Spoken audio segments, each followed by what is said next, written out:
to our discussion of Chapter 3 information, which is entitled The Counseling Process. This chapter is filled with so many incredibly useful outlinings of the counseling process, just a broad overview, things that we really have to consider. Now, if you take an introduction to counseling class, that would be more general than our specific class, which is counseling with children. In a more general introduction to counseling class, you'll review these processes as well, and it really provides a nice framework. I can really recommend a book that I think that everyone should get and read that will maybe put a more real life, less institutionalized presentation of the counseling process to you. And that is a book by Irvin Yalom called The Gift of Therapy, an open letter to a new generation of therapists and their patients. Irvin Yalom is a existential psychologist in California.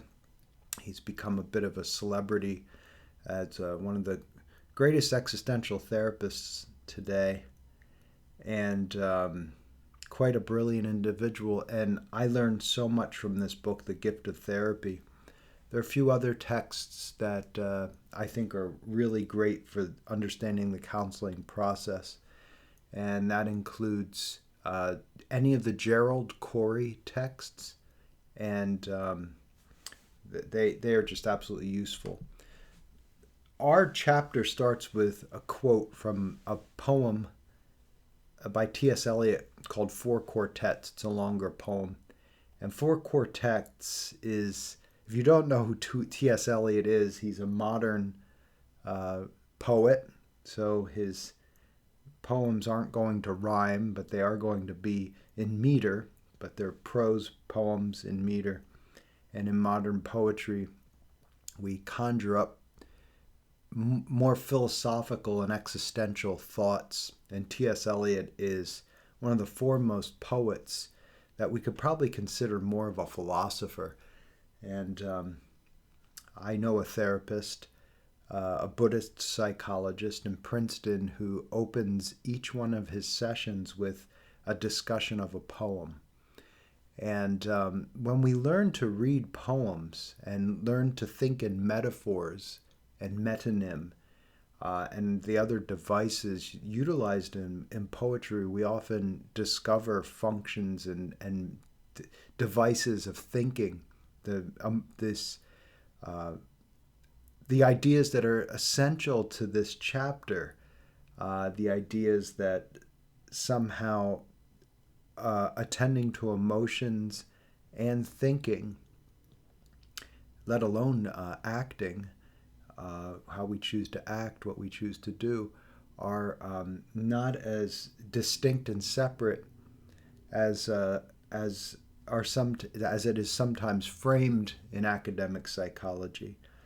In fact, we can understand feeling as a form of thinking, maybe even the most fundamental form of thinking, processing, communicating. But in this excerpt from Four Quartets, T.S. Eliot says, "We shall not cease from exploration, and the end of all our exploring will be to arrive where we started and know the place for the first time." This is a very interesting idea, the idea of leaving the place where we are, taking a voyage, and when we return, seeing it as if for the first time. And this T.S. Eliot poem, this fragment of a T.S. Eliot poem, there's another great fragment from the Four Quartets. It talks about distracted from distraction by distraction, in which he foreshadows what's going to happen with TikTok and social media. Authentic living would be thinking about ourselves. Distraction is when we are caught up in the idle chatter of society and others and caught up in superficial, nonsensical things that actually serve to distract us and keep us from living authentically, and we live in a state of inauthenticity. More about that in our section on psychotherapy theories, in humanistic psychotherapies. But for now, this idea of leaving our dwelling space, this is leaving our home. The home is always a symbolic, a symbolic reference to the self, the home. Whether it's in dreams or in poetry or in stories, we symbolize the self as a home. And in the Buddhist koan, we hear of someone who leaves their home. They go on a great journey, and upon many, many years of journeying, of exploring, they come across a home in the distance. They see a light's on and a fire's burning. They say, "Oh my goodness, finally, my destination." And when they approach their destination, they come to this place, and it's the place where they started from. And it's very interesting because, as Yalom very clearly points out in his text on counseling, on therapy, this is often the case. We don't really gain or lose anything in therapy, but we come to understand the questions much better. We understand ourselves much better. So I'm not so sure that we would understand therapy as really about change as much as about understanding. And change comes from understanding.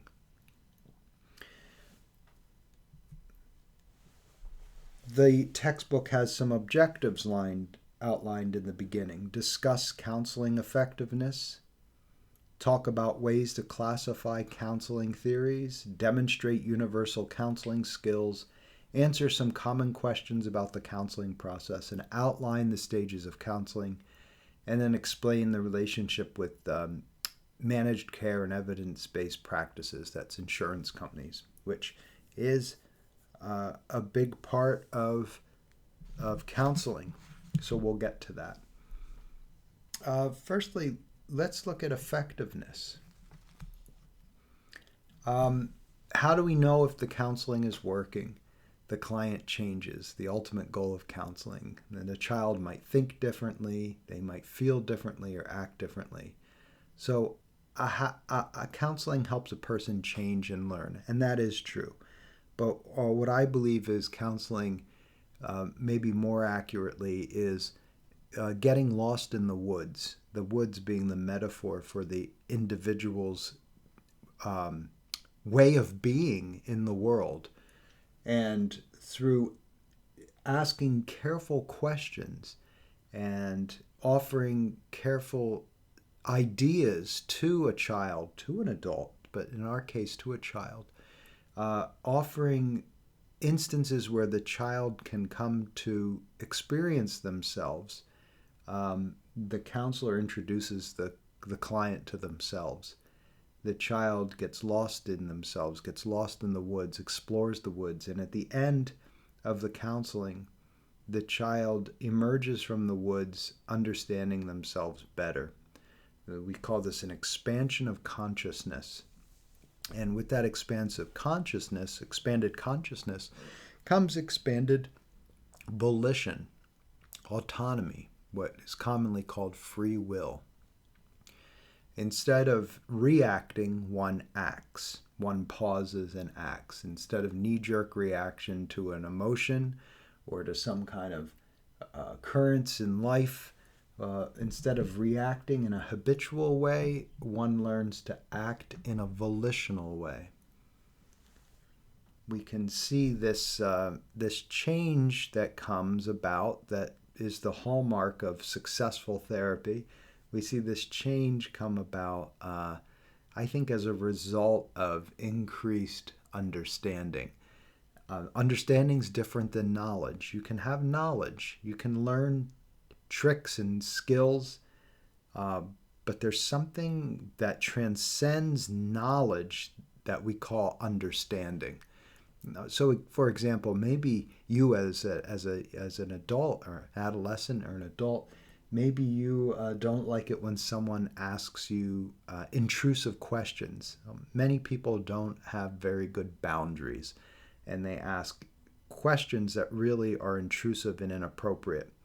And you might learn a piece of knowledge that a good trick out of this is someone asks you an intrusive question, you say, I'll forgive you for asking if you forgive me for not answering.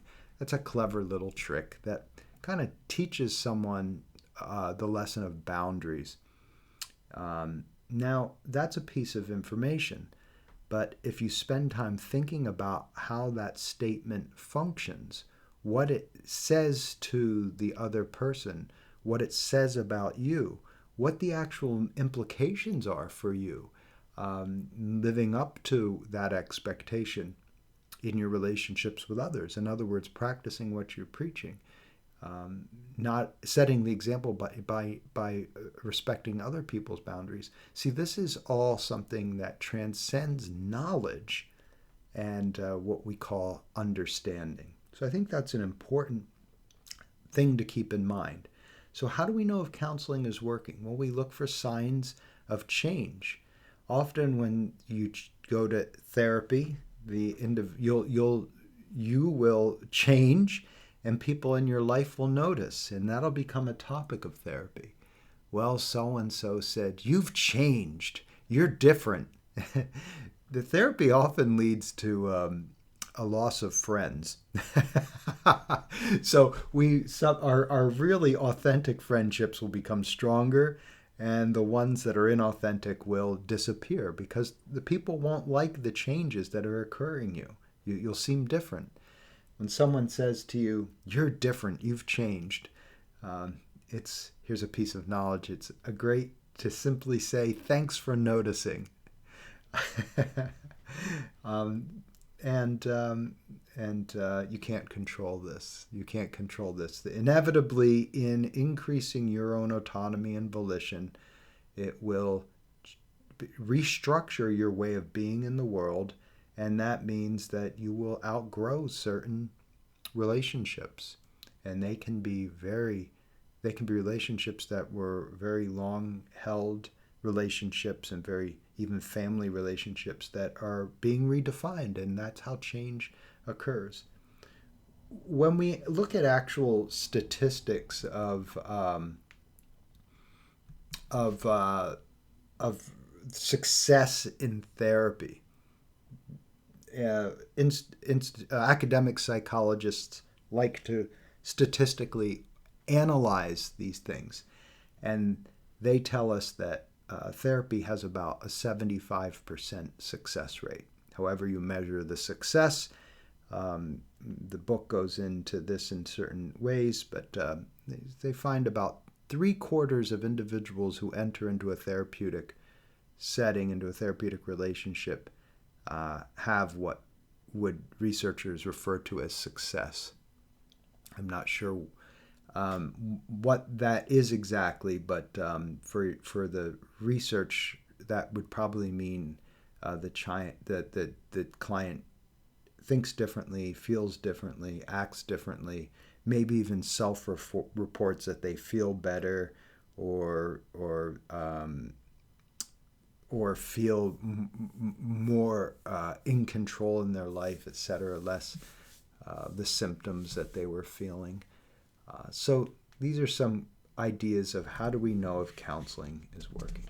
So some common ingredients across all of the different theories that we're going to study in this course, some common ingredients of successful treatment, successful therapy is a relationship that's based on collaboration. So it's not just you rowing the boat or the client rowing the boat. You're both rowing the boat together.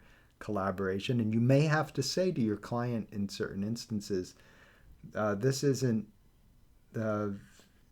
me rowing the boat ashore. This is both the two of us rowing together. Because sometimes they might get complacent and begin to let you do all the work. And you have to keep reminding them it's a collaboration. Trust, as we're going to see, trust is a very important aspect. Building trust.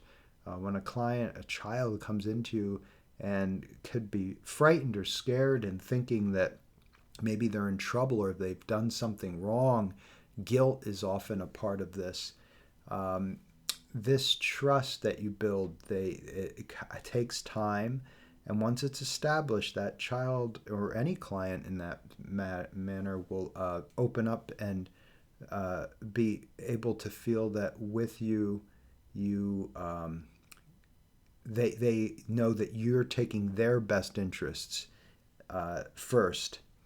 A mutual commitment to counseling. That means both of you committing to doing this together and making it a priority in life, not an hour meeting and then we go about our business, but something that we each, the therapist and the client, commits to working on throughout the time in between the counseling sessions, maybe through doing assignments or exercises or readings or watching certain films, etc.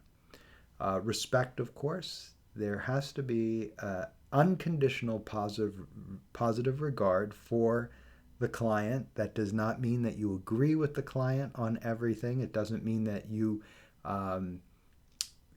even respect some of the things that the client chooses to do. However, respecting the human being that's with you.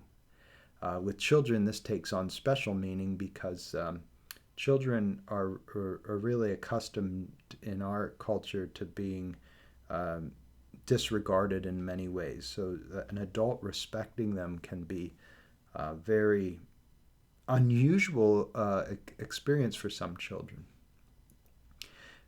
Being genuine, I like to call this authentic, not being a phony. Kids sniff out phony immediately. So do college students.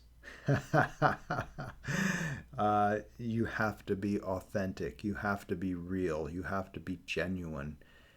If you are a phony, the kids will sense it.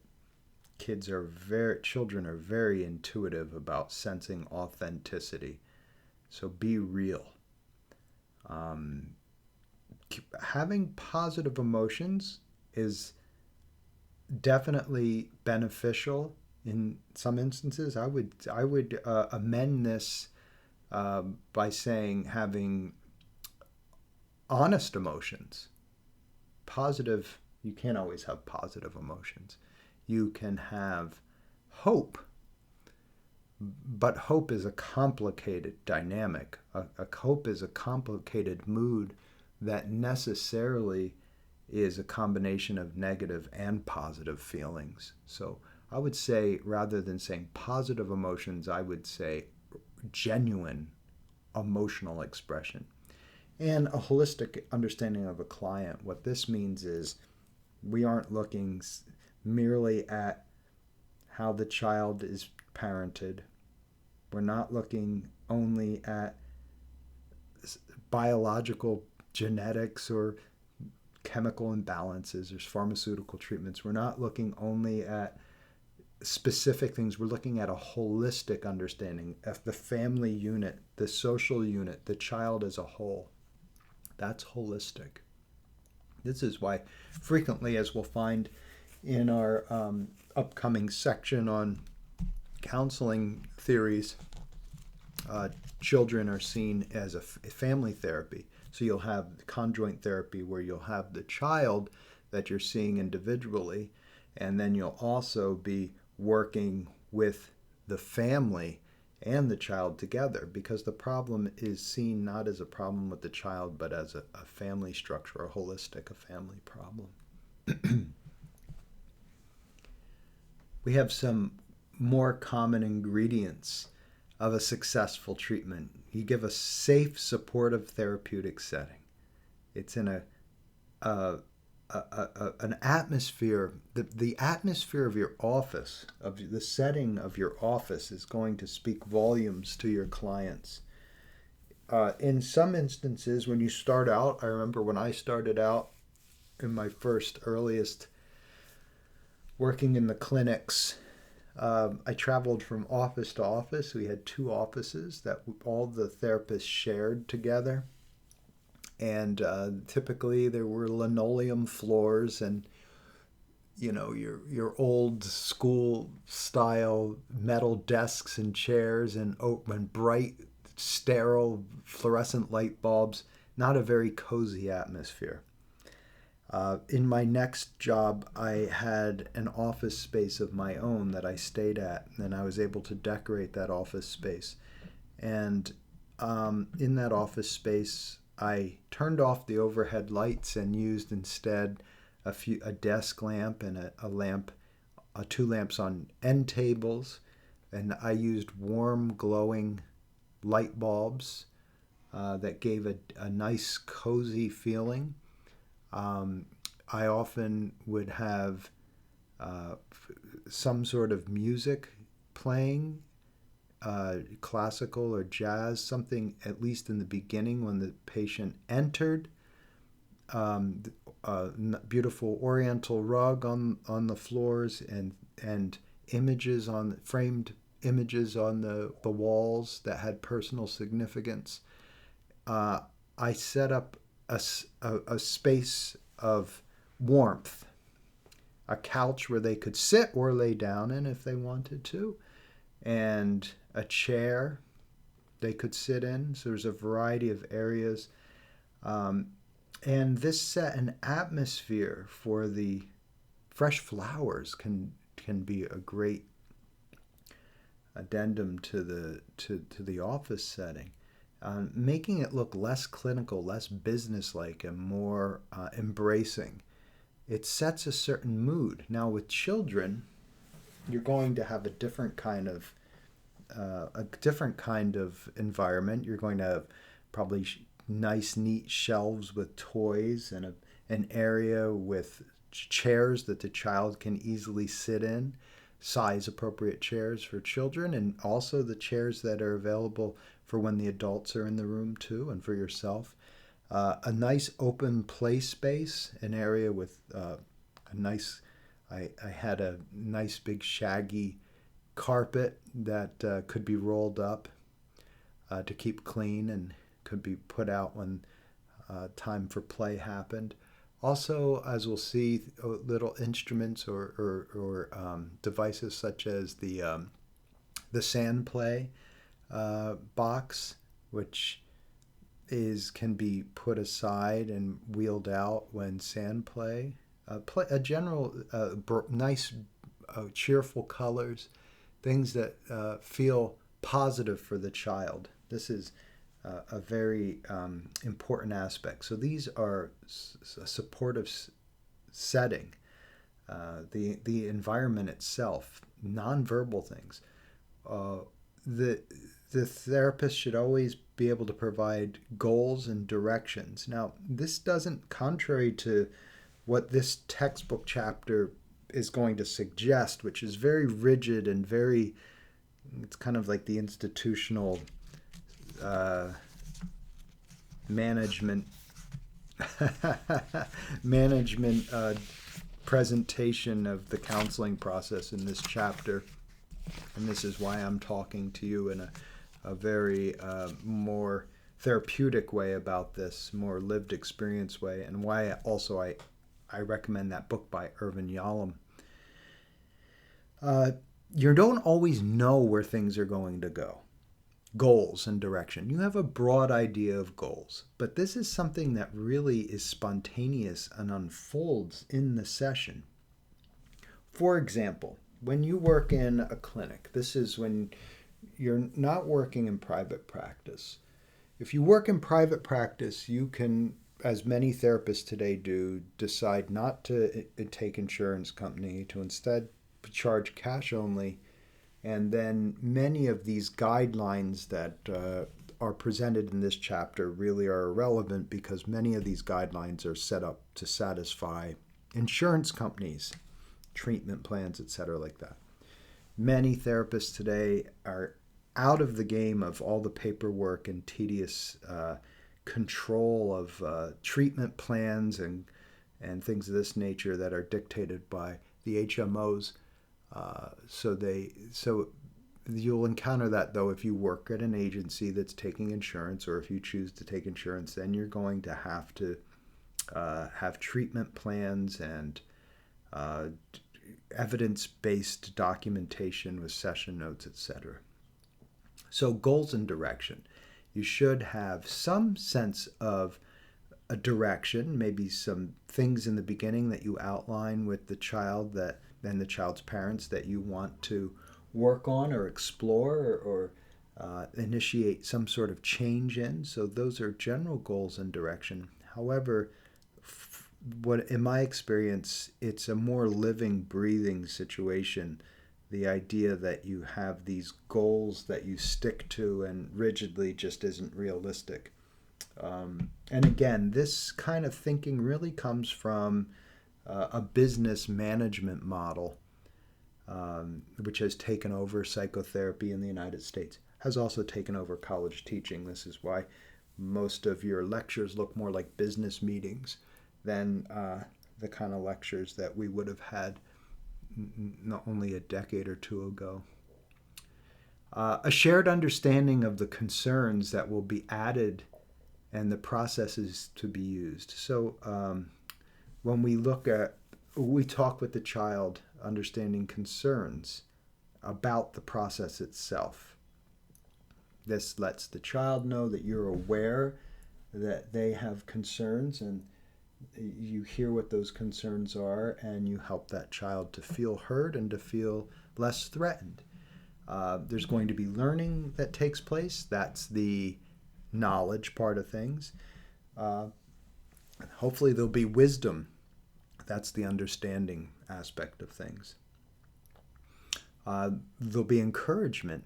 So that you'll be a model for the child to encourage them at times that they need to feel that they're believed in. Eventually they learn the goal is that they learn, one of those broad goals is that they learn to believe in themselves.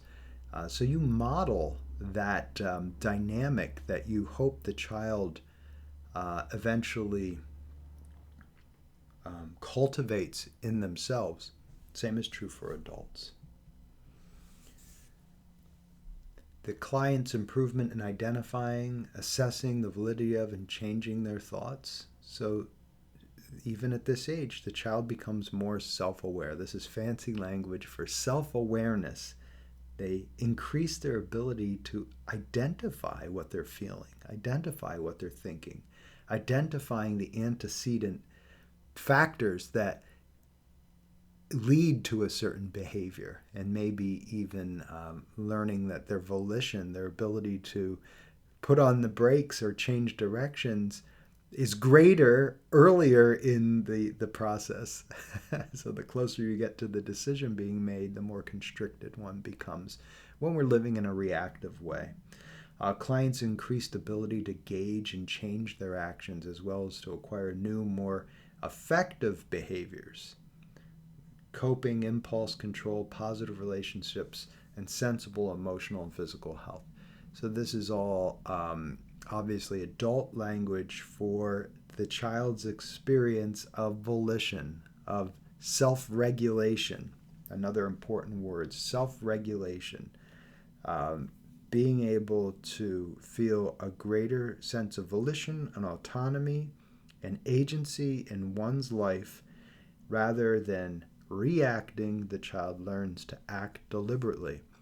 And as we'll learn in the counseling processes coming up, that often means pausing before acting.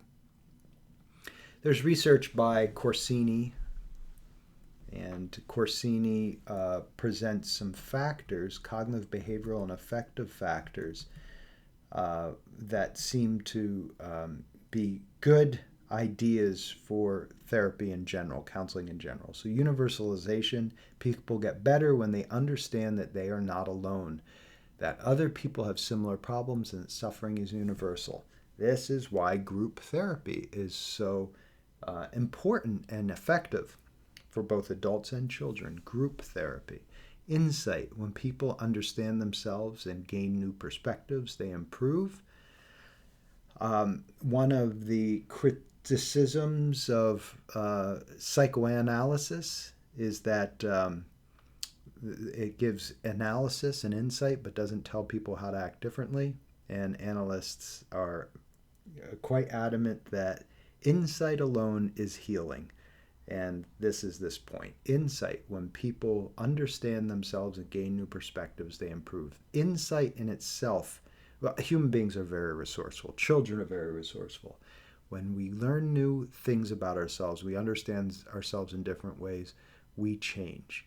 We do not necessarily always need specific alternatives, although they can be helpful. But insight in itself is transformative. Modeling, people profit from watching other people. When you are giving your therapy, when you are the therapist, the counselor, you are modeling for that person questions they should be asking themselves that they never learned to ask themselves. They were never taught to ask themselves. In the relationship that you have with that child, setting boundaries is a model. You're modeling behavior for that child or for an adult in that matter of how to act with others in their lives. So speaking, how you speak to the child is modeling behavior for that child. The questions that you ask, the information you attend to, your whole manner of being with that child models for that child how to be with other children and other adults in their lives.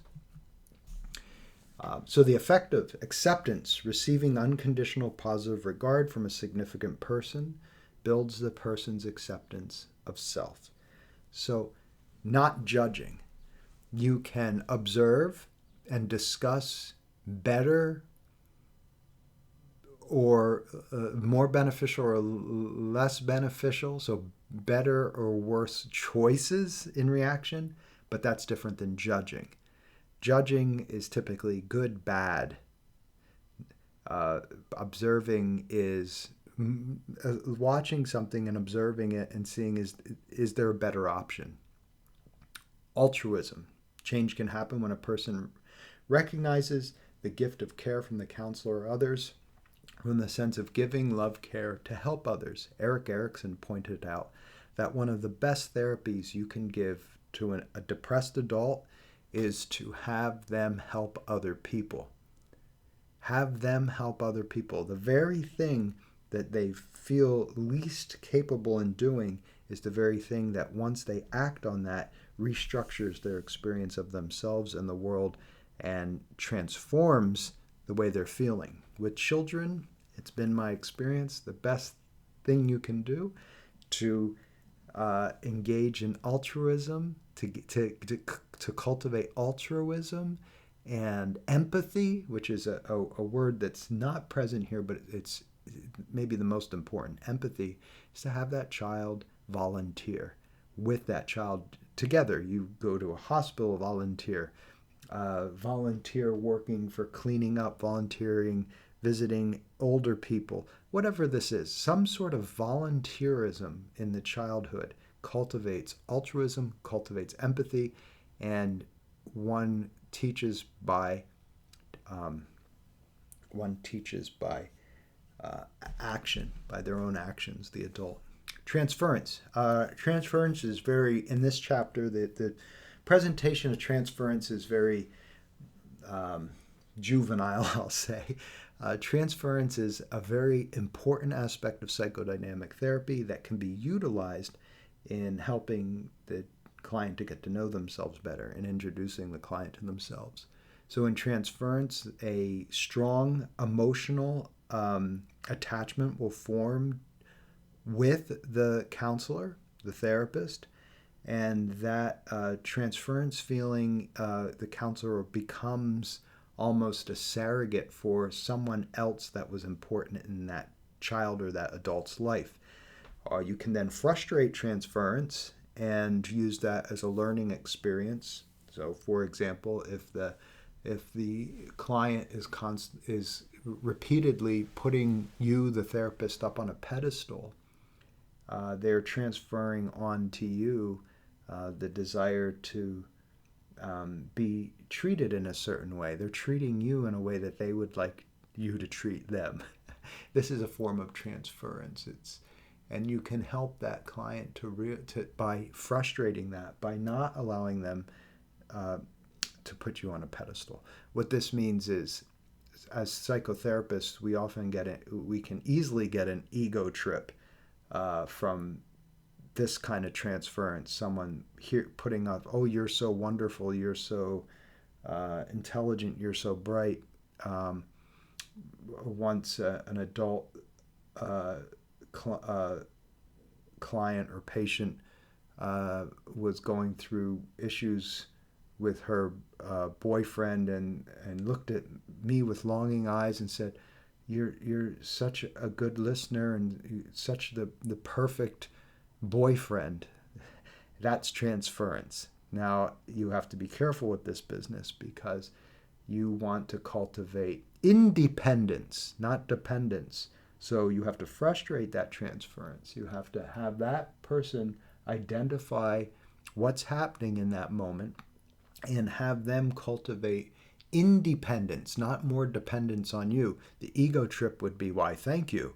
And, oh, look at me, I'm such a good therapist. No, the good therapist frustrates that transference and allows the individual to cultivate that fulfillment from within themselves rather than expecting it from someone else, the therapist. We'll get into transference. That's just a brief little introduction. We'll get into transference in our counseling theories portion in the future. Reality testing. This is the idea that you can change when you can experiment with new behavior and support feedback. You might have a child, maybe the child is complaining of somebody who's always very loud and yelling at them. And the child's unsuccessfully coping with this by yelling back at that person. Stop yelling so loud.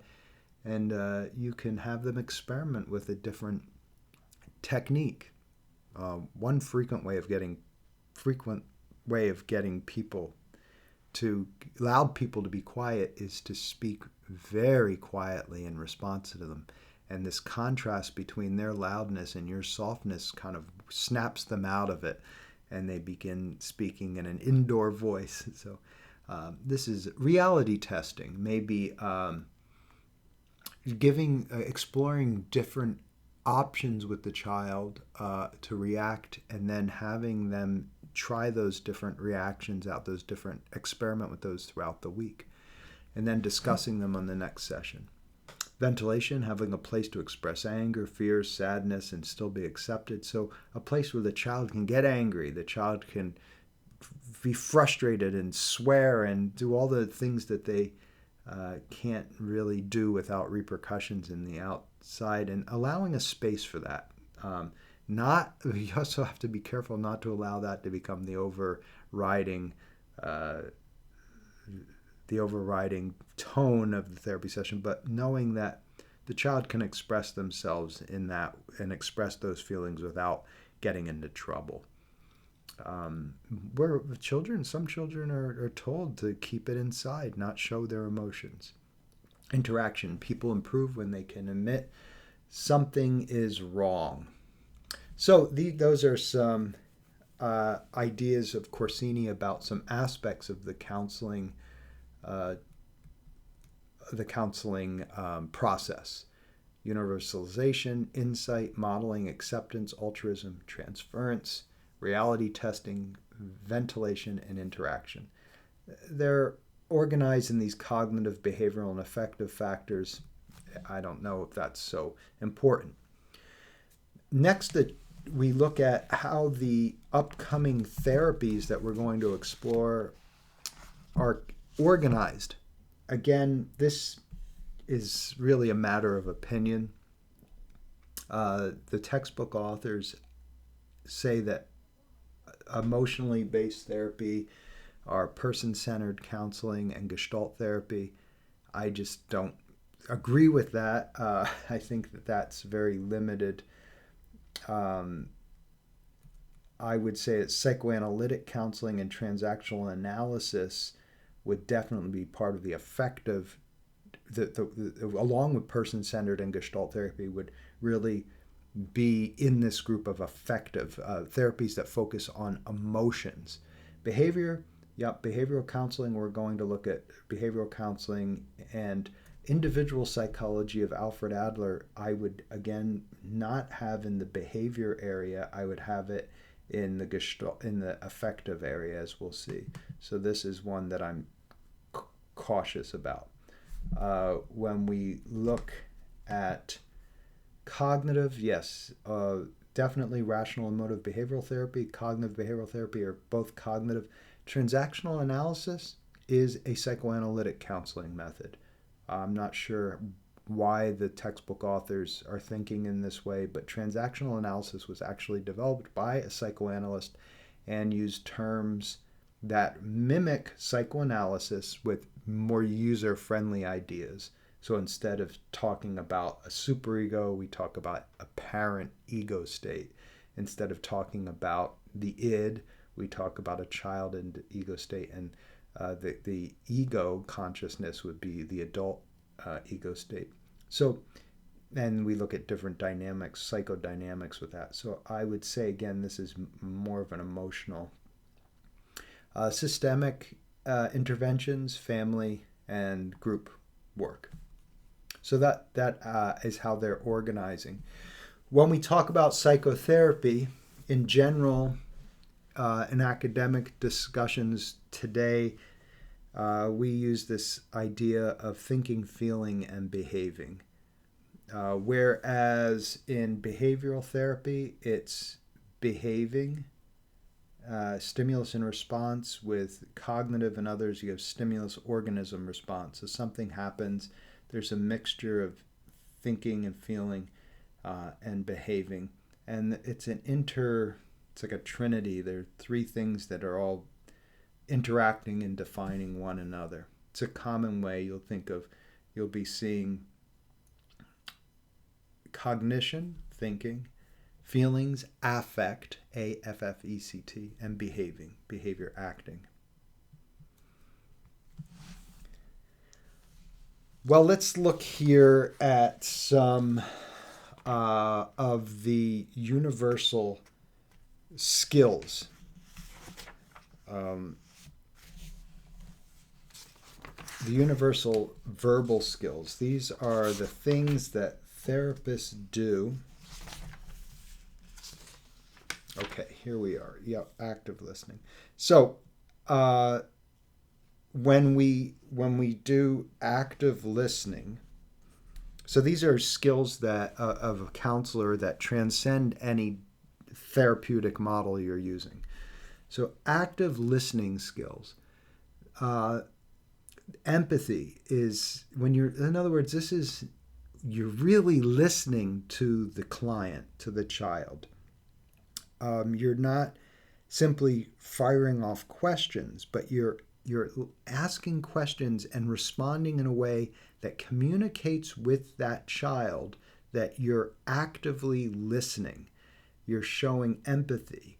You're reflecting you're pointing out your observations of the child's emotional state. Oh, you sound angry. I'm sensing that you're feeling sad. That would be a reflection of the feelings. This also reflecting the meaning, saying it sounds like when Sarah called you that name, it made you feel sad. That is communicating with the child that they're being heard. And that is the cultivation of empathy. You have to be empathic. You have to have You have to have an empathic connection with this child. You have to be open to their experience before you can have a genuine, a genuine reciprocation of hearing them or making them feel heard. So minimal encouragers. This is a way when the child's talking, you can use little things that don't really add anything to the information, but they encourage the child to continue. You can nod, you can say, mm-hmm, or I see, or give a hand motion to encourage them to keep going, to tell you more. So you can use these little minimal encouragers. They're minimal because you're not really saying much more than I'm listening. Restatements. These are very great. This is where you restate what the child's telling you in a briefer form. So the child might say, I really want to go to that dance and be with Ken and have a fun time, just the two of us. And the counselor might restate that. You'd really like to go. You can paraphrase, and that's a restatement, but in your own words, so it's a little more in depth. I really want to go to that dance with Ken and have a fun time just for us. And then you could paraphrase, you want to go and be there and spend time with him. So that's a little more detailed. Summaries is when you take a moment to summarize what's been covered so far. So here's an example. You've told me about your new friend, your teacher, and reasons you want to go to that dance. Do you have lots of plans for next week? So that's like summarizing the information that you've been given. Again, that summary is telling the child that you're listening, that you're engaged. Clarifications and perception checks. So perception check is, let me see if I understand. And you do your homework, you help with the dishes, you go to bed without complaining. Is that it? So that's perception. You're kind of clarifying and asking the child, am I getting this right? And that is really telling the child or the client, the adult client, that you're listening. They feel heard. Clarification and perception checks. So these are all basic skills, universal skills that you can use in counseling. And you practice these, and they become second nature. It's really comes down to the idea of the difference between being directive and non-directive, giving advice versus being a counselor. So many young students come in, I want to be a psychotherapist or psychologist or a counselor because my friends all come to me for advice. And one of the things you'll learn in this class is we're not giving advice. Giving advice causes dependency, and that's cultivates dependency. And what we're trying to do is liberate the individual from dependency, trying to get them to be self-regulating, independent actors. So develop agency, volition, autonomy, what we call willful free will, choice, expanded conscious. And so we, in this, don't give advice. We teach and model the tools of guidance, of self-guidance. So we don't give advice. We help the individual to cultivate the ability to give themselves advice, to come to their own conclusions. So when you prepare for the interview, as we described earlier, you want a very embracing environment with appropriately sized furniture for young people. Promptness is important. When you show up to that session and you're on time, you are telling that client it's important. When students are in their desks, in their seats, ready for the lecture to begin with their pencils and papers out, It's telling the professor, this is important to me. You want to be attentive to the child, not distracted. Certainly, any type of phone or text messaging or anything like this is turned off, and 100% of the focus is given to the child. Looking at seating arrangements, this is typically a poor seating arrangement for children, with the desk as a boundary between the counselor and the child. This might be a little more appropriate if you're working with adults, especially adults that need to work on boundary setting. This is actually a physical boundary between you and the client, and in some settings with adults, this is necessary. So if you're seeing both adults and children, you might have a desk in your room someplace that you can have this setup. But for children, it's a little better to have not this setup. Child and counselor, they find that no boundary can be threatening in itself. But this setting, where you have a table and you have a chair, and here's a child chair, there's enough of an opening that you have connection and enough of a space for the child to have a boundary if they choose to have it. So this is found to be one of the ideal arrangements for therapy for children. And then, of course, when you play therapy, which we'll explore, you're down on the ground, down on the floor with one another, and the focus is down on the toys or something like that. So here's some considerations during the first interview. So this child is coming in for the first interview. The parent is usually there with them. You have to predict and be aware that children have questions that they're not going to be able to articulate, or maybe are fearful of articulation, or don't know how to articulate, and being aware of those and bringing them up with the child is a good idea. You want to be aware of resistance. What is resistance? Resistance is when the child refuses to talk. There's different things that children do to resist. They refuse to talk. They refuse to share anything of importance.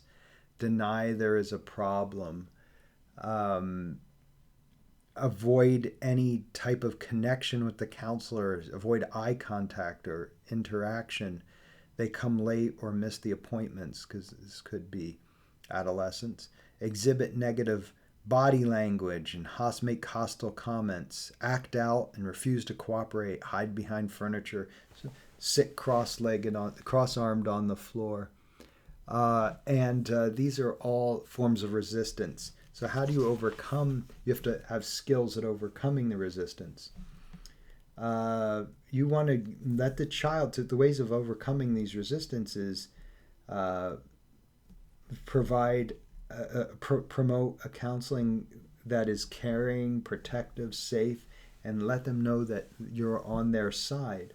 On the child's side means having the child's best interest at heart, being the child's advocate rather than best friend. So you're not pals, you're not friends.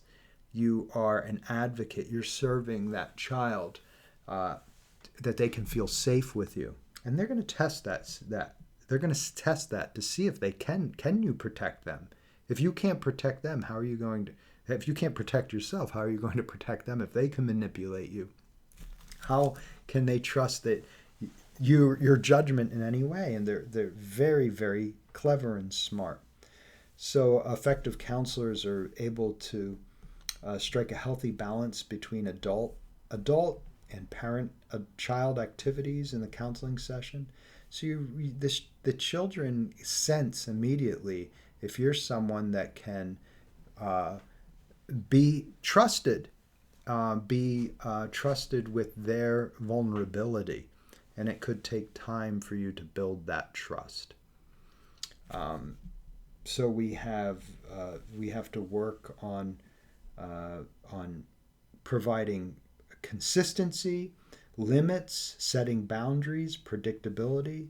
Um, the counseling session should be scheduled regularly at the same time of day, the same time of the week.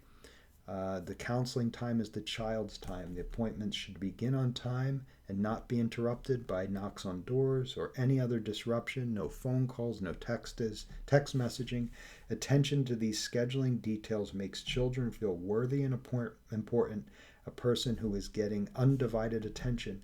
And counselors should set behavior limits that can be enforced with logical consequences. For example, the sand must stay in the sandbox, and sand play has to stop until the sand is swept up and put back in the box. Misbehavior is handled best by redirecting to an appropriate activity. For example, people are not for hitting, punching bags are for hitting. So by keeping these boundaries and maintaining that you are the advocate for the child, you're the ally of the child, but not their friend, not their buddy. This is a big mistake in parenting as well. The children need someone they can rely on, not a pal that they see as an equal.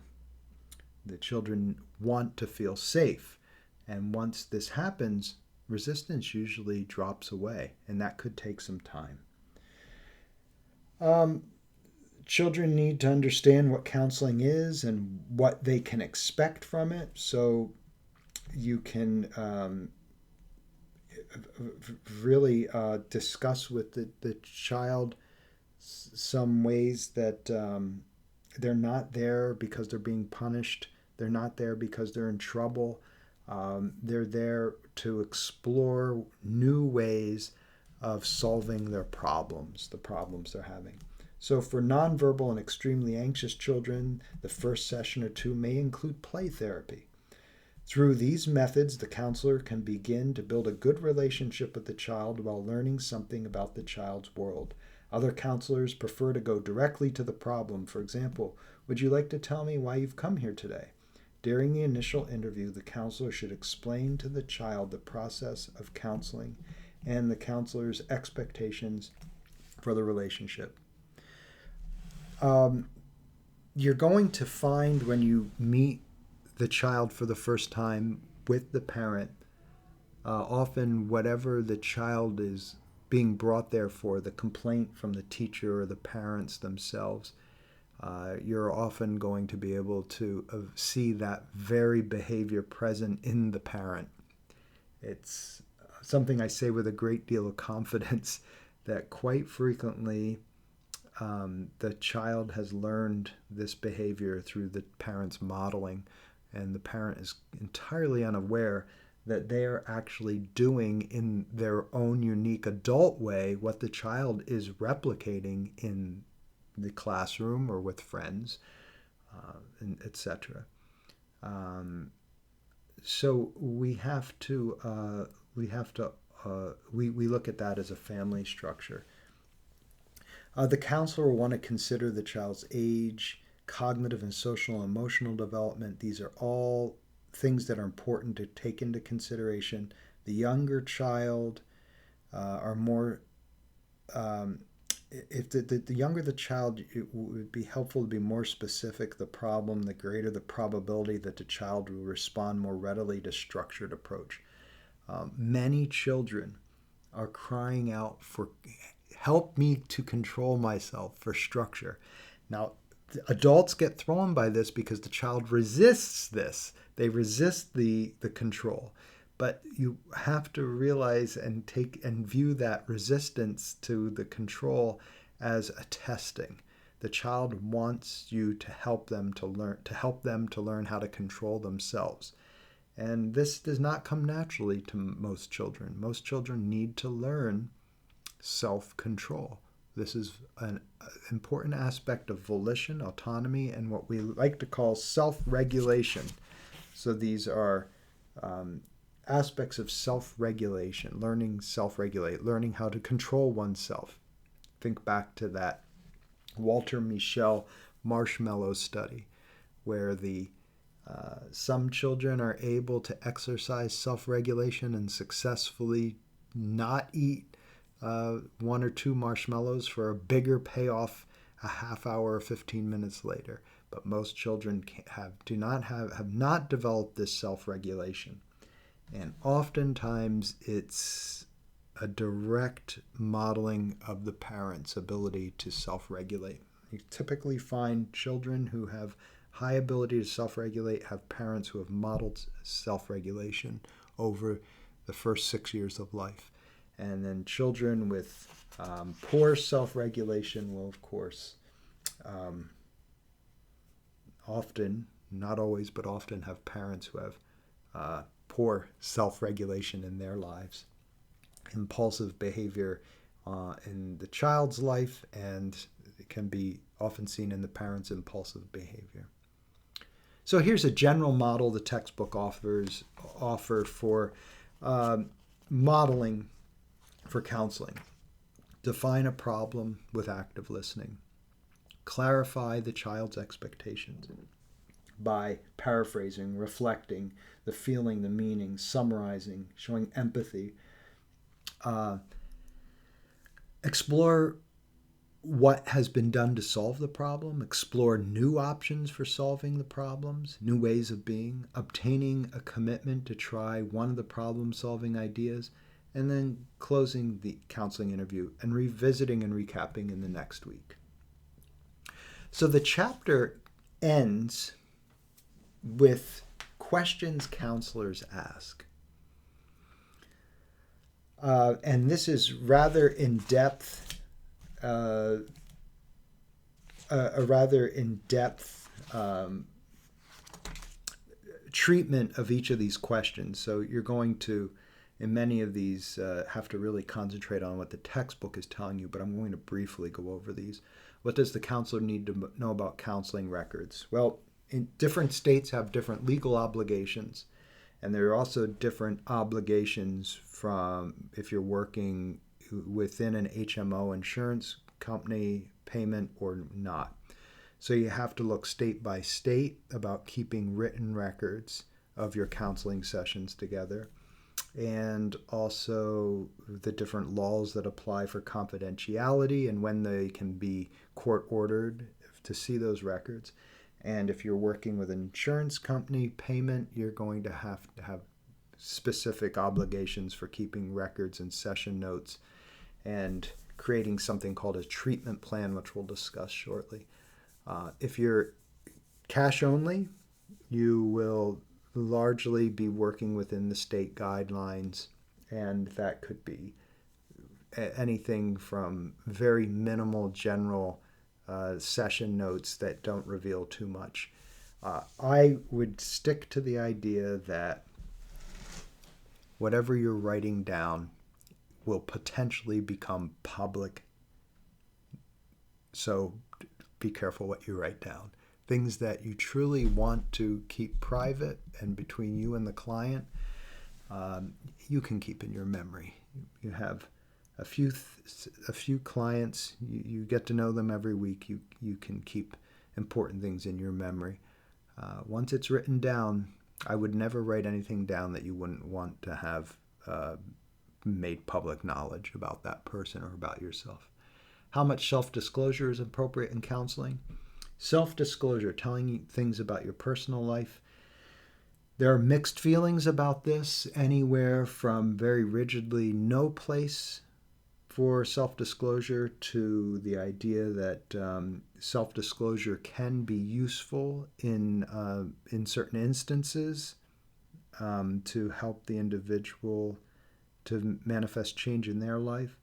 I think that's a very individual counselor, it's from counselor to counselor, a very individual and personal thing.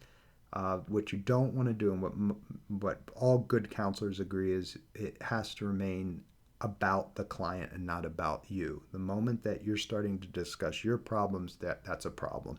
So some counselors have no self-disclosure. When asked the personal question, they'll redirect it and say, "Oh, that's a fascinating question. What could be sparking your interest about that?" Or tell me what you would imagine I do in such a situation, etc.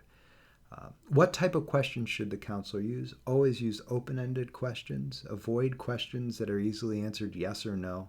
Ask open questions where you can allows the child to explore in an open way.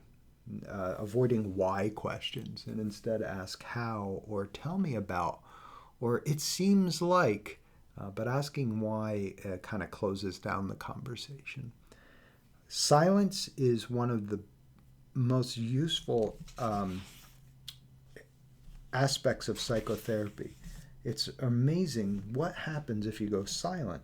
People typically, with adults, adults get nervous and begin spouting off all kind of stuff that they otherwise wouldn't say once you're silent, once you're quiet. It's very interesting. People get uncomfortable in silence. You don't want to rescue the client. If silence happens, let the silence happen. Watch how the client handles the silence.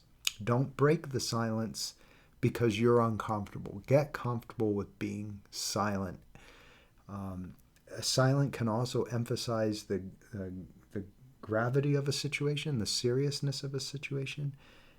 And also, young children often need time to process, time to think. They don't know what they're feeling or thinking. They need time to process that before talking.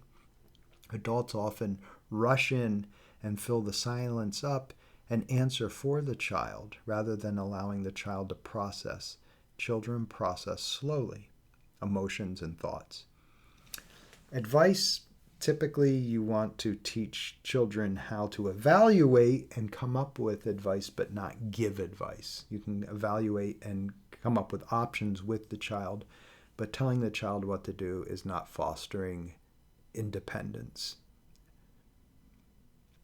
Information is good to give. You want to give information. You want to talk about, but more, not just give information. You want to work with the child in evaluating that information and making better choices. How do the counselors keep the client on task during the counseling session? Well, this is, you can view the child who is not staying on task as a form of resistance. So you can, a technique that I think is useful is to bring it to the attention. The child is going off on something else, say a video game or something like this, talking about that. And you say, be aware of what you're doing right now. What are you thinking about right now as I'm talking? Constantly bringing them into the here and now, bringing them into the purpose of the discussion, bringing to their attention every time we talk about this topic, about your relationship with your sister, you begin to talk about playing the video games or what you're going to do later after the session. Help me to understand what's happening there. Are you aware of this? Bringing it to their attention. Often children and adults don't realize that they are resisting through getting off topic, getting off tasks. What limits should be set in counseling? It's set the limits that are lacking in that child's world, or in that client's world. Unconditional positive regard is important. That's different. So in other words, it's a place where they can express themselves and not be judged, but that does not mean that they're going to be agreed with everything. So that is... They won't be punished for expressing themselves. But if they express themselves in a certain way that might be counterproductive, that's open game for the psychotherapeutic discussion. What about the issue of confidentiality? Again, this changes from state to state, but you should always let the child know that if they discuss that they are in danger, or if they're putting someone else in danger, then confidentiality will be broken. Otherwise, if you can offer and have that child and parent understand that what's discussed between the therapist and the child will remain between the therapist and the child. That is a part of building the rapport of trust, with the exception, legal exception, that if the child is in danger or if the child's behavior is putting someone else in danger, then the therapist is legally responsible to break confidentiality. You have to always be aware of whether or not the child is telling you the truth. Be aware of fantasies come about, and children often invent stories that they would hope to be true or have some sort of satisfying wish fulfillment.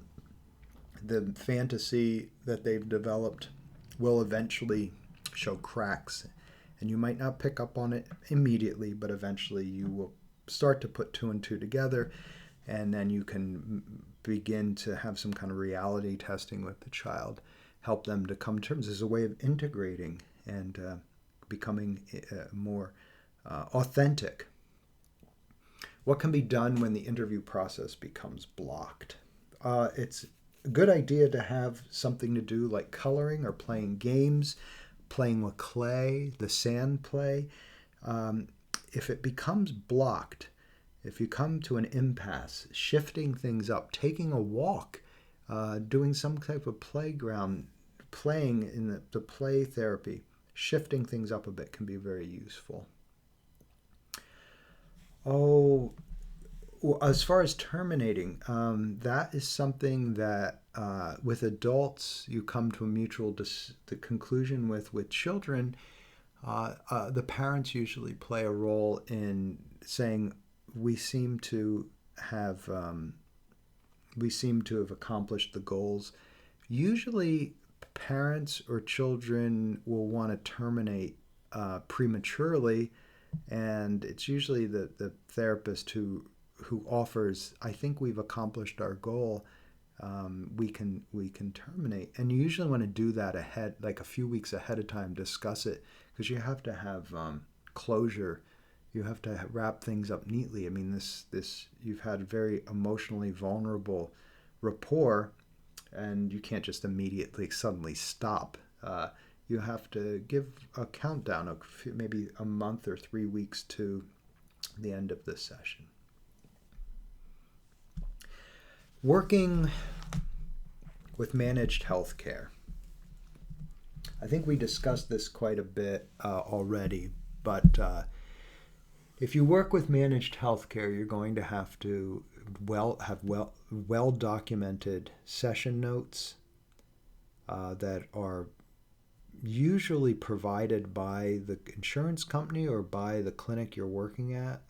They have often have a template that you use that you can either type your session notes into, and also a treatment plan. A treatment plan is a rather frustrating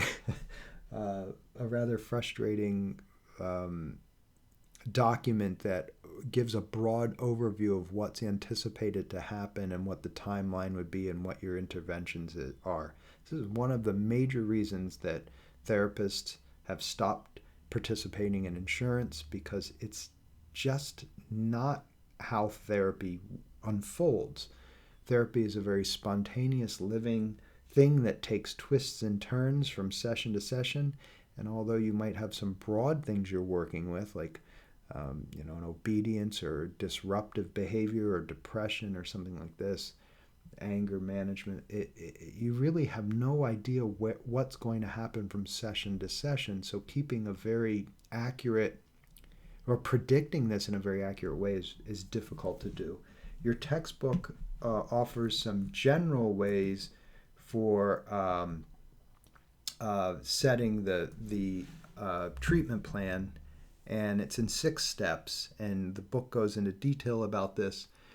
It's simply identifying the problem, listing what the presenting problems are, defining those problems. If you're using an insurance company, it's going to be through DSM terminology and DSM disorders, developing goals, and then setting measurable objectives. Those are distinct behaviors that would demonstrate whether or not the goals are being accomplished.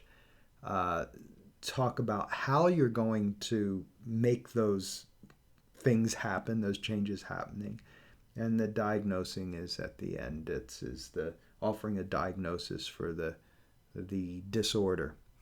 I think you can see how claustrophobic this is and confining this is. I don't know too many counselors or therapists who have very good feelings about treatment plans. This is something that is imposed by the HMO, by the third party insurance company.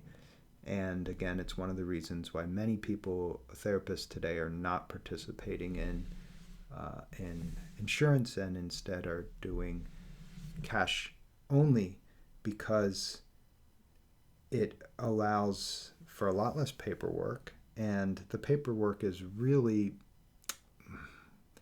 it looks like it's something that's important, something that's meaningful, but it's very trivial when it comes down to practical everyday practice.